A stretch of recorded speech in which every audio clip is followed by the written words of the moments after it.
Aujourd'hui, on va parler de Fiesta de los Muertos.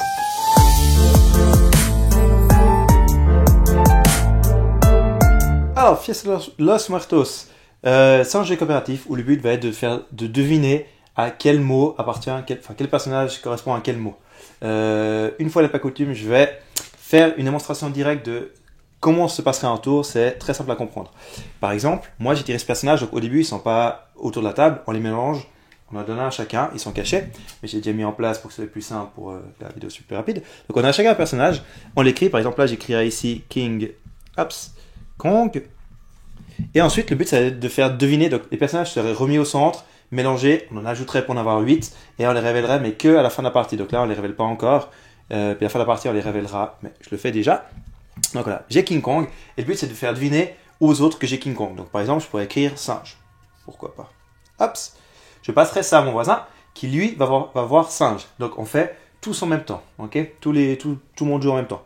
Il verrait singe, il va se dire, qu'est-ce que je peux écrire à la place? Allez, les singes, l'homme, pourquoi pas. Je vais écrire l'homme. Homme, tout simplement. Par exemple, c'est peut-être pas... probablement pas la meilleure chose, mais voilà. Ensuite, celui d'à côté, il va voir homme, il va effacer, il va dire, à quoi est-ce que je pense? Allez, homme, je vais dire femme. Allez, tac. Voilà. Et ça va tourner une dernière fois où la personne va effacer encore femme, et puis il va dire, femme, enfant, allez. Je suis pas très imaginatif. Excusez-moi, enfant. Singulier, je crois que j'ai mis au singulier. Voilà. Quand on a fait ça, on va révéler tous les mots finaux. Comme j'ai dit, mélanger et révéler tous les personnages qui vont correspondre à un numéro.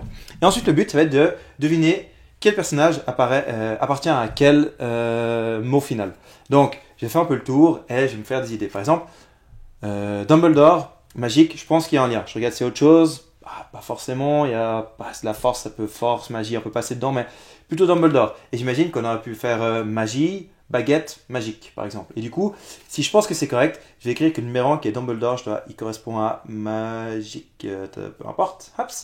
Et voilà. Et je vais faire ça pour tous les mots et je vais essayer de deviner. Donc là, je vous laisse, vous pouvez mettre pause et puis essayer de deviner à quoi correspondent les mots.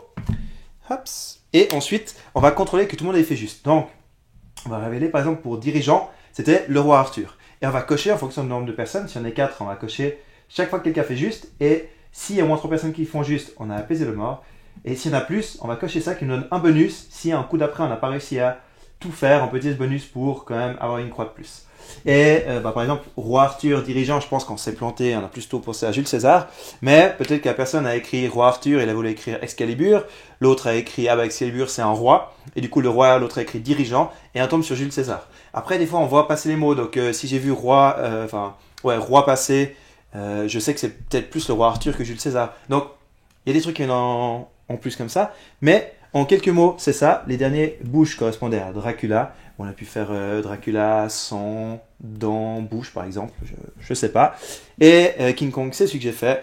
Voilà. En quelques mots. La Fiesta de los Muertos. Donc voilà, Fiesta de los Muertos, pour moi, c'est un des meilleurs jeux d'ambiance qui existent. Il est très simple, très accessible. Les règles, j'ai expliqué la totale, à part les mots qu'on peut pas dire. Il y a 2-3 mots plus compliqués. Là, j'ai des mots simples. Les personnages simples, mais il y a des mots comme Vercingétorix, Marie Curie et autres qui sont, voilà, et on peut jouer avec des contraintes. Mais sinon, le principe reste pareil.